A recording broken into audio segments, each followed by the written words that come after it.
Hello friends, स्वागत है आप सभी का एक बार फिर से आपके अपने यूट्यूब चैनल स्काईपैड एजू में। फ्रेंड्स, आज की जो वीडियो है वो काफ़ी इम्पोर्टेंट रहने वाली है, क्योंकि आज की वीडियो में हम लोग बात करेंगे एक इम्पोर्टेंट वैकेंसी की जिसका नोटिफिकेशन हाल ही में आउट किया गया है। तो यहाँ पर आप स्क्रीन पर देख सकते हैं एनटीए नेशनल टेस्टिंग एजेंसी, जो कि आपके हाई कोर्ट इलाहाबाद के एग्ज़ाम को कंडक्ट कराने वाली एक एजेंसी है। अब इस वीडियो में चलते हैं आगे और देखते हैं कि यहाँ पर आज क्या आपके लिए इम्पोर्टेंट है। तो यहाँ पर आप स्क्रीन पर देख सकते हैं high court of judicature at Allahabad, the Uttar Pradesh civil court staff centralised recruitment 2022 and 23 advertisement for category C clerical cadre post. तो यहाँ पर एडवर्टीजमेंट को जारी किया गया है, विज्ञापन निकाला गया है ग्रुप सी के रिक्रूटमेंट के लिए। इसकी अभी हम पूरी डिटेल्स को जानेंगे कि इसमें आपको कौन कौन सी इम्पोर्टेंट पॉइंट्स को यहाँ पर बताया गया है, जिसको आप फॉर्म को फिल करते समय अपने दिमाग में रखेंगे। यहाँ पर आप देख सकते हैं चैप्टर 1 चैप्टर 2, ये आपका जो भी विज्ञापन दिया गया है उसमें जितने भी पॉइंट्स हैं उसको आपको चैप्टर की फॉर्म में यहाँ पर दिया गया है। अगर आपको किसी में भी प्रॉब्लम आती है तो डायरेक्ट पेज नंबर के थ्रू आप वहाँ पर उस पॉइंट पर डायरेक्टली स्विच कर सकते हैं। तो यहाँ पर आप देख सकते हैं चैप्टर 1 चैप्टर 2। चैप्टर 1 में दिया है आपका इंट्रोडक्शन, चैप्टर 2 में दिया है वैकेंसीज, यानी कि वैकेंसी की जो भी डिटेल्स हैं वो आपको वहाँ पर देखने को मिल जाएंगी कि आपको कितनी कितनी वैकेंसीज आपके पास हैं।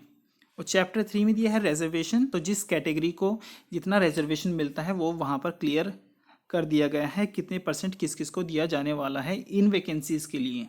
चैप्टर 4 की बात कर लेते हैं, तो यहाँ पर एलिजिबिलिटी आपको दी गई है, जो कि योग्यताएं हैं। जो भी विज्ञापन निकाला है जिस भी पोस्ट के लिए, उसके लिए कौन कौन सी योग्यताएं आपके पास होनी चाहिए, तो वो यहाँ पर दे दिया गया है। ऐसे ही बहुत सारे चैप्टर्स दिए गए हैं जिनको आप बाद में पढ़ सकते हैं। अब चलते हैं आगे। अब यहाँ पर देखते हैं, यहाँ पर लिखा है important information and date guidance. Particulars आपको दिया है online registration and submission of application form for the category C clerical cadre. तो यहाँ पर आपको जो भी कैटेगरी सी की पोस्ट हैं उसके लिए आपको जो टाइमलाइन दी गई है 30 अक्टूबर से लेकर के 13 नवंबर के बीच में 13 नवंबर के बीच में आपको फॉर्म को फिल करना है। इसके लास्ट में एक पॉइंट लिखा है last date for successful transaction of application fees prescribed below.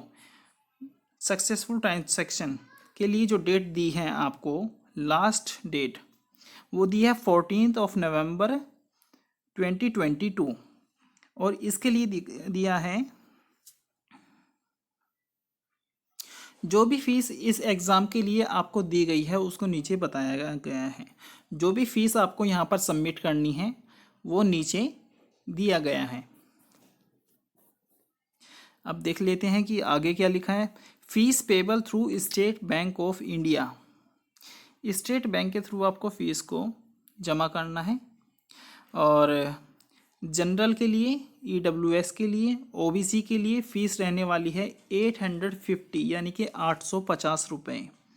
और अगर आप SC ST कैटेगरी में आते हैं तो आपको 650 रुपये यहाँ पर फीस सबमिट करनी होगी। नीचे लिखा है other activities, duration of correction in the particulars of an application form. अगर आपको लगता है कि आपको अपने फॉर्म में मॉडिफिकेशन करने की ज़रूरत है, आपने कहीं ना कहीं कोई मिस्टेक कर दी है, आप उसे करेक्ट करना चाहते हैं, तो वो आप 15 नवंबर से लेकर 16 नवंबर के बीच में कर सकते हैं। तो ये आपको डेट्स जो दी गई हैं वो मॉडिफिकेशन के लिए मिली हैं। इसके बाद में लिखा है downloading of admit card by the candidate. ये आपको ऑनलाइन डाउनलोड करने होंगे। इसके लिए डेट अभी कोई फिक्स नहीं है, वो बाद में आपको सूचित कर दिया जाएगा। आगे देखते हैं, लिखा है display of provisional answer keys on website for inviting objections. Exam के बाद आंसर की आपको दे दी जाएगी। अगर आपका कोई ऑब्जेक्शन रहता है तो उसको आप ऑब्जेक्शन कर सकते हैं, इसके लिए आपको बता दिया जाएगा। डिक्लेरेशन ऑफ रिज़ल्ट ये आपको बाद में बताया जाएगा, अभी कोई डेट फिक्स नहीं है। अब मोड ऑफ एग्जामिनेशन ये सबसे इम्पोर्टेंट चीज़ है, क्योंकि कोई एग्ज़ाम किस तरीके से लिया जाने वाला है, कितनी स्टेज हैं, ये बहुत ज़्यादा इम्पोर्टेंट हैं। तो यहाँ पर मोड ऑफ एग्ज़ाम जो है स्टेज 1 और स्टेज 2, दो स्टेज में आपका एग्ज़ाम कंडक्ट कराया जाएगा। और पहली स्टेज की मैं बात करूँ तो OMR बेस्ड ऑफलाइन टेस्ट, सबसे इम्पोर्टेंट चीज़, ऑफलाइन टेस्ट आपका लिया जाएगा स्टेज 1 में। और स्टेज 2 जो भी बच्चे स्टेज 1 से शॉर्टलिस्ट होकर के स्टेज 2 पर जाएंगे उनका होगा टाइपिंग टेस्ट, हिंदी का भी इंग्लिश का भी। बाकी कितने वर्ड की टाइपिंग है ये हम देखेंगे नीचे बाद में। Date, time and examination centre to be announce later through public notice on official website, ये आपको ऑफिशियल वेबसाइट पर बता दिया जाएगा। और पब्लिक नोटिस में हो सकता है कि न्यूज़पेपर वगैरह में भी आपको देखने को मिल जाए, इनकी वेबसाइट पर तो आपको मिल ही जाएगा। रिलेवेंट वेबसाइट तो पहली तो है कोर्ट की खुद की है और दूसरी NTA की है, तो ये आप यहाँ से देख सकते हैं। चैप्टर 1 इंट्रोडक्शन, ये सब आपको कुछ भी पढ़ने की ज़रूरत नहीं है, इसमें आपको टाइम ख़राब नहीं करना है। यहाँ देखिए आप वैकेंसीज़, तो वैकेंसीज नेम ऑफ पोस्ट सबसे पहले पढ़ेंगे। Junior assistant category C, various comparable post. Number of vacancies बहुत अच्छा अमाउंट है 819। इसके यहाँ पर आपको दिया गया है 5200 से लेकर 20,200। और ग्रेड पे यहाँ पर जो रहने वाला है वो एसेंशियल क्वालिफिकेशंस की बात कर लेते हैं। इसके लिए आपको कौन कौन सी योग्यताओं को धारण करना होगा। सबसे पहली चीज़, intermediate with special knowledge of Urdu and Hindi along with a CCC certificate issued by NIELIT और या फिर DOEACC society and 25 word per minute for Hindi. Hindi में आपको 25 वर्ड पर मिनट की टाइपिंग करनी होगी। And 30 word per minute for English type writing on computer, ये आपको कंप्यूटर पर करनी है। इंग्लिश में आपको चाहिए 30 वर्ड पर मिनट और हिंदी में आपको चाहिए 25 वर्ड पर मिनट। इसके बाद में नीचे arithmetic, mensuration, elementary, land surveying and mapping and rules civil relating to the work and duties of junior assistant. तो ये सब आपके पास आपको पता रहना चाहिए, इन सब चीज़ों का भी, इन सब का ज्ञान होना आपको आवश्यक है। दूसरा लिखा है यहाँ पर जो पोस्ट का नेम है वो है paid apprentices. Number of vacancies यहाँ पर आप देख सकते हैं वो है 202। और इसका जो पे स्केल यहाँ पर जो दिया है वो है 5200 से लेकर 20,200 और ग्रेड पे यहाँ पर लिखा है 1900 जो कि फिक्स्ड हैं। इसके लिए आपको जो योग्यताएं चाहिए वो है intermediate with CCC certificate issued by NIELIT या DOEACC society and 25 word per minute for Hindi and 30 word per minute for English type writing on computer. तो सीधी सी बात है, पहले फेज़ में आपको एग्ज़ाम को क्लियर करना होगा और सेकंड स्टेज पर आपको टाइपिंग टेस्ट के लिए जाना होगा। और हिंदी के लिए 25 वर्ड पर मिनट और इंग्लिश के लिए 30 वर्ड पर मिनट की स्पीड आपकी होनी चाहिए। अब चलते हैं आगे। इम्पोर्टेंट पॉइंट जो है वो है रिजर्वेशन। SC के लिए जो है 21% है, ST के लिए 2% है। ये भी जो भी आपके रिलेटेड कैटेगरी हो उसको आप यहाँ से देख सकते हैं, वैसे तो ये सभी को पता है। और ये है आपका वुमेंस के लिए 20%, डिपेंडेंट ऑफ फ्रीडम फाइटर 2%। ये सब भी आप यहाँ से अपने आप से एक बार देख सकते हैं, जिस भी कैटेगरी में आप आते हैं तो वो आप यहाँ से चेक कर सकते हैं। अभी इसमें आपको कुछ नहीं पढ़ना है। और eligibility criteria, essential qualifications, the applicant must possesses essential educational qualification, computer qualifications for the post on the closing date of submission of the online application form। सभी योग्यताएं आपके पास रहनी चाहिए लास्ट डेट जो है इसकी फॉर्म फिल करने की उससे पहले, ये यहाँ पर लिखा है।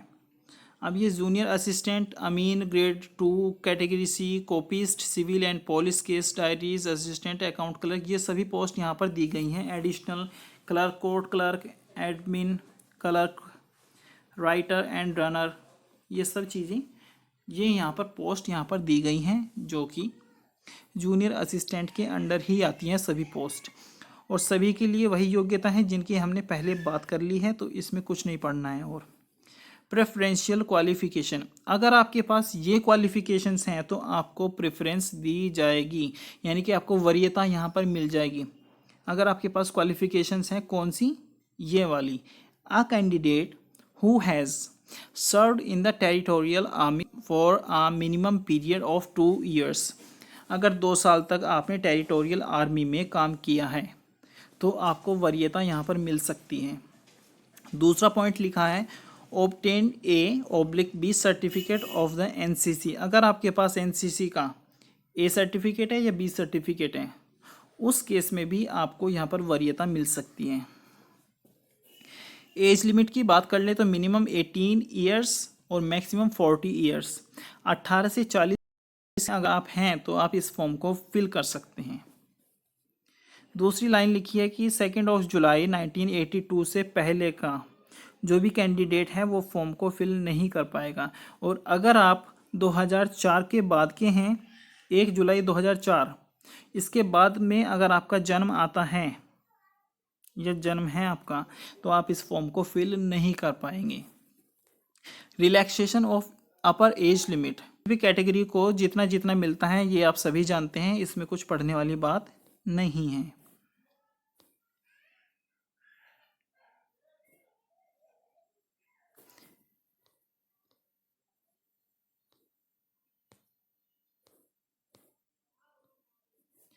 अब यहाँ पर आपका जो दिया है सिलेबस एंड प्रोसीजर, आपका जो स्टेज 1 जो एग्ज़ाम है, आपको पैटर्न भी तो पता रहना चाहिए ना कि आपसे कौन कौन से सब्जेक्ट से आपसे क्वेश्चन पूछे जाने वाले हैं। तो इस पैटर्न की हम बात करेंगे कि आपके पास कौन कौन से सब्जेक्ट से क्वेश्चन पूछे जाने वाले हैं, और दूसरा आपका जो टाइम होगा, आपको कितना समय मिलेगा पेपर करने के लिए स्टेज 1 में, और कितने मार्क्स का आपका पेपर होगा वो आपका यहाँ से क्लियर हो जाएगा। तो स्टेज 1 के लिए आपको 90 मिनट्स मिलेंगी, यानी कि आपको 90 मिनट मिलेंगी, 1.5 घंटा मिलेगा, और यहाँ पर आपको 4 सेक्शन में आपको आपका एग्ज़ाम देखने को मिलेगा। पहला है हिंदी, दूसरा है इंग्लिश, तीसरा है जनरल स्टडीज़, और चौथा है मैथमेटिक्स। 100 नंबर का आपका पेपर होगा, 1.5 घंटा आपको मिलेगा। तो ये आपका स्टेज 1 का एग्ज़ाम होगा। स्टेज 2 की बात कर लेते हैं। Hindi and English type test on computer, 25 word per minute for Hindi and 30 word per minute for English type writing on computer, ये हम पहले भी डिस्कस कर चुके हैं, लेकिन इम्पोर्टेंट पॉइंट यहाँ पर आप मैक्सिमम मार्क्स में पढ़िए। और हिंदी टाइपिंग 25 मार्क्स होंगे। अगर आप हिंदी की टाइपिंग बहुत अच्छे से कर देते हैं और आपकी काफ़ी अच्छी स्पीड आती है वहाँ पर, तो आपको 25 मार्क्स आसानी से मिल सकते हैं। इंग्लिश की टाइपिंग भी आपकी 25 मार्क्स की होगी। अगर आप देखें तो दोनों टाइपिंग के मिलाकर आपके 50 मार्क्स यहाँ से बनते हैं, और 100 मार्क्स आपके बनते हैं स्टेज 1 से। जब आप इन 150 मार्क्स में से मैक्सिमम मार्क्स को लेकर के आते हैं तो उस मेरिट पर आपका सिलेक्शन होगा। नीचे लिखा है minimum qualifying marks 10 out of 25 for both Hindi and English type test. Minimum 10 marks आपको दिए जाएंगे टाइप टेस्ट के लिए। जो बच्चा मिनिमम 10 मार्क्स नहीं ले पाएगा टाइप टेस्ट में, वो ऐसे ही बाहर हो जाएगा। तो यहाँ पर जो मेरिट आपकी बनेगी वो दोनों की स्टेज 1 और स्टेज 2 को मिला करके बनेगी, यानी कि टोटल आपको जो मार्क्स मिलेंगे कट ऑफ के लिए वो आपके 150 में से होंगे, क्योंकि 100 नंबर का आपका स्टेज 1 और 50 नंबर का आपका स्टेज 2, टोटल आपका मार्क्स यहाँ से बन जाएगा 150। तो 150 से आपको लेकर के आनी है नंबर। इंपॉर्टेंट पॉइंट यहाँ पर सभी no negative marking for incorrect answers, negative marking कोई नहीं है कोई मार्किंग नहीं है। The question paper of stage 1 will be available in both English and Hindi languages, दोनों भाषाओं में आपको पेपर देखने को मिलेगा। Question shall be on the areas related to and of the level mention in essential qualifications, ये कुछ नहीं है। नीचे 10 मार्क्स फॉर आउट ऑफ 25, ये हमने पढ़ लिया है। The selection committee has discretion to fix minimum qualifying marks in any of the part of papers in both the stages, that is in stage 1 written examination, stage 2, ठीक है, ये कुछ नहीं है। Selection procedure, the selection procedure shall include the following 2 stages, 2 stages होंगी जिनकी मैंने पहले ही आपको बता दिया है। स्टेज 1 की बात कर लेते हैं। There will be 1 common offline written examination, exam जो कि कॉमन होगा सभी के लिए, which consist of 100 objective type question, 100 question आपको आपके एग्जाम में देखने को मिलेंगे स्टेज 1 में। 5 candidates in order of merit of written examination shall be shortlisted, 5 candidates को यहाँ पर शॉर्ट लिस्ट किया जाएगा of merit of written examination, ठीक है जी, मेरिट के लिए। कैटेगरी सब कैटेगरी वाइज इन सभी को ले लिया जाएगा, wise against each notified vacancy, each notified vacancy यानी कि एक वैकेंसी के लिए, for appearing in stage 2 examination, इसके बाद वो टाइपिंग टेस्ट के लिए जाएंगे। स्टेज 2 की बात कर लेते हैं। Type test on computer, type test जो आपका होगा वो कंप्यूटर पर होगा, टाइपराइटर पर नहीं होगा, कंप्यूटर पर होगा, इस बात को आप ध्यान रखें। Hindi and English type test on computer for the post of category C shall be held on date to be notified after the declaration of the result of stage 1, जब आपका स्टेज 1 का रिजल्ट डिक्लेयर कर दिया जाएगा उसके बाद आपको एक नोटिस दिया जाएगा, एक डेट दी जाएगी। जो भी बच्चे स्टेज 1 में सेलेक्ट होंगे केवल वो ही बच्चे टाइप टेस्ट के लिए जाएंगे। The candidates will be provided a passage of approximately 250 words for Hindi, 250 word का आपको पैसेज मिल जाएगा, लगभग 250 वर्ड उसमें आपको देखने को मिलेंगे, और ये मिलेगा आपको हिंदी के लिए। To be typed within 10 minutes, 10 minute के अंदर आपको ये पूरा मैटर जो है टाइप करना होगा। ऐसे ही candidates will be provided a passage of approximately 300 words, 300 words का आपको इंग्लिश का पैसेज मिलेगा, और ये भी आपको 10 मिनट इसके लिए मिलेंगे टाइप करने के लिए। Only inscript keyboard layout on Mangal font, ये बहुत ज़्यादा इंपॉर्टेंट पॉइंट है, इस पॉइंट को आप एक बार दोबारा से मैं आप सभी के लिए पढ़ता हूँ। Only inscript keyboard layout on Mangal font, आपको मंगल फॉन्ट में हिंदी की टाइपिंग करनी है, क्योंकि बहुत से बच्चे होते हैं जो कि कृति देव में करके रखते हैं और वहाँ पर मंगल में दे दिया जाता है, तो वो फिर कंफ्यूज होते हैं क्योंकि दोनों में थोड़ा सा डिफरेंस है। तो मंगल फॉन्ट में आप अपने टाइप की प्रैक्टिस करें। The test shall be conducted in online mode on computer and content shall be provided on the computer screen, computer की स्क्रीन पर आपको कंटेंट मिलेगा और उसे ही आपको टाइप करना होगा। ये कोई the part of the selection में आपका कोई भी इंटरव्यू नहीं होगा। ये 2 स्टेज हैं और 2 स्टेज के बाद ही आपकी फाइनल मेरिट बन जाएगी, और जो भी उस फाइनल मेरिट में टॉप पर होंगे उन्हीं को सेलेक्ट किया जाएगा। इम्पोर्टेंट पॉइंट जो यहाँ पर लिखा है वो है for a combined merit list for the post of category C clerical cadre will be prepared on the basis of marks obtained by the candidate in offline stage 1. Combined merit list बनेगी, ठीक है जी, और ये किसके base पर होगी? Stage 1 में जो आपके मार्क्स होंगे उसके बेस पर होगी, और साथ ही स्टेज 2 में आप जितने मार्क्स प्राप्त करेंगे उन दोनों के बेस पर इसको बनाया जाएगा, ठीक है। Candidate secured higher marks in merit will be offered the post of junior assistant unless vacancies exhaust, then remaining selected candidate shall be offered the post of paid apprentice in order of merit. अगर आपके marks अच्छे हैं, अगर आप अच्छा score करते हैं तो आपको जूनियर असिस्टेंट के लिए आपको ले लिया जाएगा, लेकिन अगर आप मेरिट लिस्ट में आते हैं नीचे तो जो भी सेलेक्टेड कैंडिडेट होंगे और वो मेरिट में नीचे होंगे उनको ऑफर की जाएगी पेड अप्रेंटिसेस की पोस्ट। अब देखते हैं कि स्कीम क्या है। स्कीम यहाँ पर लिखी है स्टेज 1 में।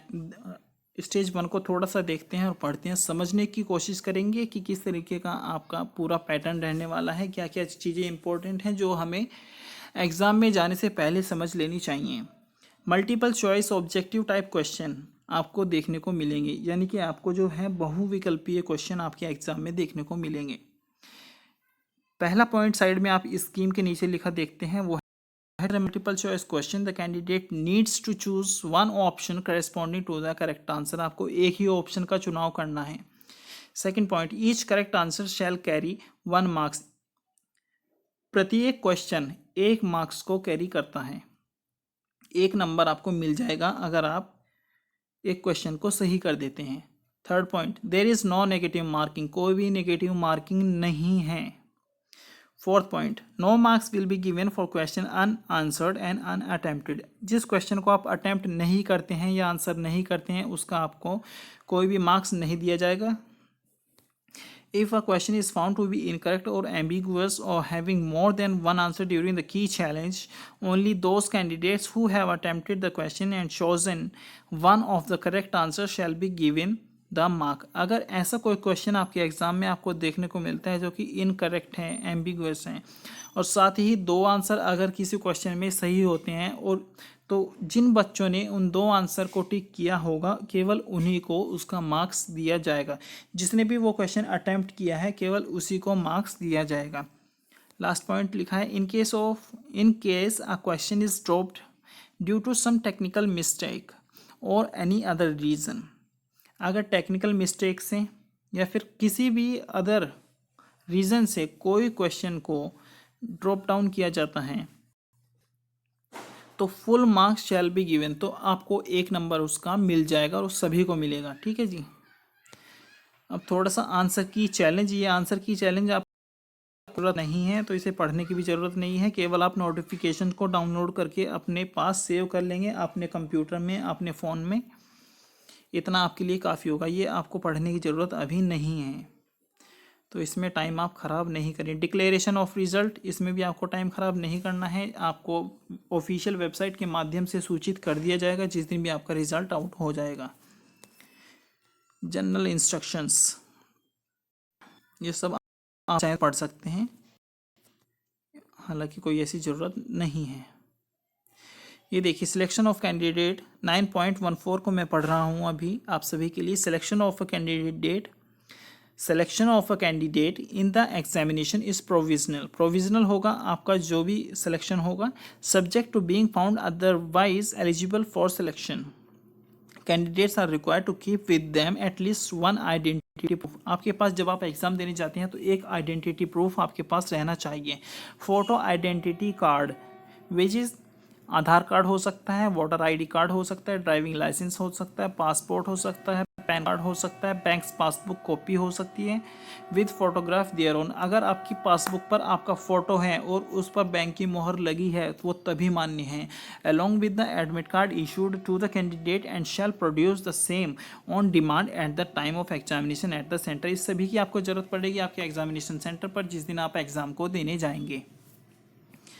अब पढ़ लेते हैं आगे। In case the candidate is found providing incorrect information or the identity is proved to be false at any time in the future, the candidates may face penal action as per the law applicable। अगर आप कोई भी ऐसी चीज़ को आप enter कर देते हैं जो कि आपके साथ नहीं जाती है या फिर आप गलत जानकारी देते हैं तो उस केस में आपके खिलाफ एक लीगल एक्शन भी लिया जा सकता है। और आपको कुछ इसमें पढ़ने की ज़रूरत नहीं है।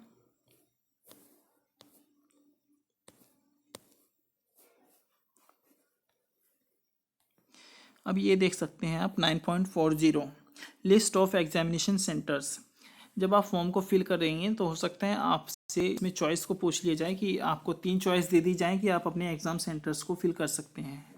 तो यहाँ पर जो भी आपको सेंटर आपके नियर बाय हैं उसको आप यहाँ से चूज़ करें और एक बार फॉर्म फिल करने से पहले इस लिस्ट को आप ज़रूर देख लें।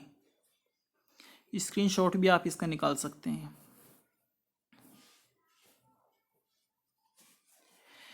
और यहाँ पर आपको दिया है रजिस्ट्रेशन एंड एप्लीकेशन प्रोसेस, किस तरह से आपको रजिस्ट्रेशन करना है ऑनलाइन और किस तरीके से आपको पूरा एप्लीकेशन फॉर्म फिल करने के बाद सबमिट करना है, उस सब की डिटेल यहाँ पर दी गई है।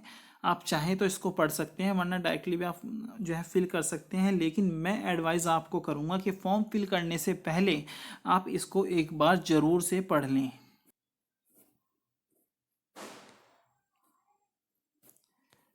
अब आप यहाँ पर देख सकते हैं 10.9 procedure for filling application form, किस तरह से आपको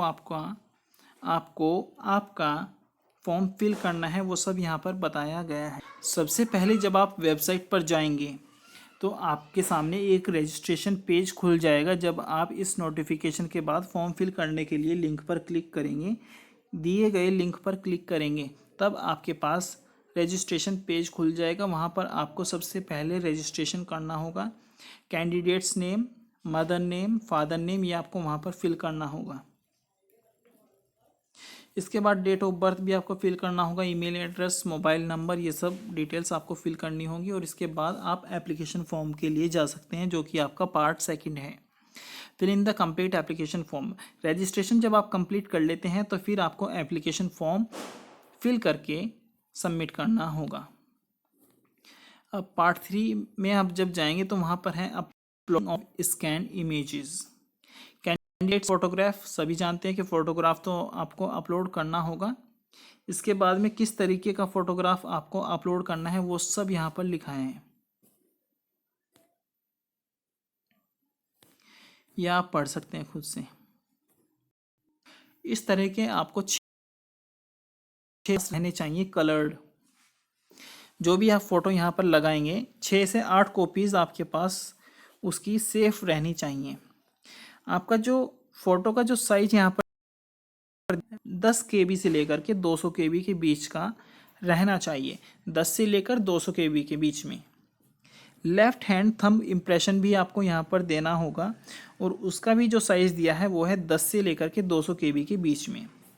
तीसरा दिया है सिग्नेचर, ये भी आपको अपलोड करना होगा, और इसके लिए जो साइज़ दिया है वो है आपका 4 KB से 30 KB के बीच में।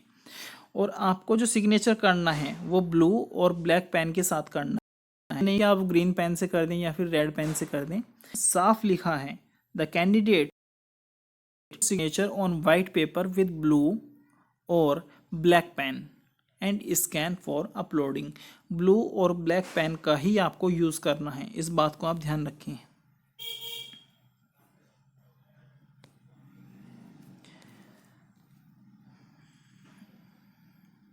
अब बात करेंगे एप्लीकेशन फ़ीस की। अगर आप अनरिजर्व कैटेगरी से हैं, EWS से हैं और OBC कैटेगरी से हैं, इन 3 कैटेगरी को अगर आप बिलोंग करते हैं तो आपको फ़ीस जो सबमिट करनी होगी वो है 850। और अगर आप SC ST कैटेगरी को बिलोंग करते हैं यूपी की, तो फिर आपको फ़ीस सबमिट करनी होगी 650 रुपये।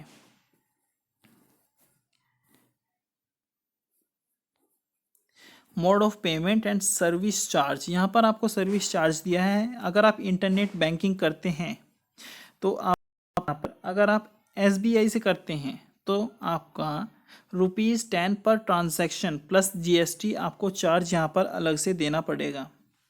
अगर आप अदर बैंक से इंटरनेट बैंकिंग करते हैं तो आपको ₹15 पर ट्रांजैक्शन प्लस GST इतना चार्ज आपको लगेगा। लेकिन अगर आप डेबिट कार्ड से करते हैं, रुपये से, ऑल बैंक्स किसी भी बैंक का हो सकता है, इसके लिए आपको कोई चार्ज यहाँ पर नहीं देना है। डेबिट कार्ड के लिए आप ₹2000 0.40 of taxon amount, corporate institute, ये सब आप देख सकते हैं, ठीक है। पेमेंट रिलेटेड ग्रीवियंस, अगर आपकी पेमेंट में कोई भी आपको लगता है कि प्रॉब्लम है तो आप यहाँ पर, ये आपके लिए लिखा है। अगर आपके साथ कोई प्रॉब्लम आती है पेमेंट करते समय तो आप यहाँ से, आपने पेमेंट कर दी है, आपके अकाउंट से पैसे भी कट गए हैं लेकिन वहाँ पर रिसीव नहीं हुई, उस केस में आपको ये पूरा पढ़ लेना है और कैसे कैसे आप उसको सोल्व कर सकते हैं, ये सब यहाँ पर जानकारी दी गई है। हेल्प डेस्क आप सभी के लिए यहाँ पर बनाया गया है, ठीक है जी। इसके बाद में admit card, instruction and prohibited material, सभी को पता है कि आपको कोई भी ऐसा मटेरियल लेकर एग्ज़ाम में नहीं जाना है जिससे कि आप डिबार्ड हो जाएं। एडमिट कार्ड के लिए आपको ऑफिशियल वेबसाइट पर बता दिया जाएगा, इसके लिए आपको कोई टेंशन लेने की ज़रूरत नहीं है अभी। और कुछ इम्पोर्टेंट बचता है क्या, देख लेते हैं एक बार। अगर कुछ इम्पोर्टेंट यहाँ पर बचता है, ऑलमोस्ट सभी चीज़ें वैसे कवर कर ली गई हैं, मैंने आपको पूरा नोटिफिकेशन बता दिया है। Unfair means practices and breach of examination rules, ये सब वही है कि आपको कुछ भी ऐसी चीज़ों को लेकर के वहाँ पर नहीं जाना है जिससे कि आप एग्ज़ाम से बाहर हो जाएं। कोई भी ऐसा चीटिंग का मटेरियल लेकर के आपको नहीं जाना है। आपके पॉकेट में कोई भी पेपर वेपर ना हो, प्लेन पेपर भी नहीं रहना चाहिए।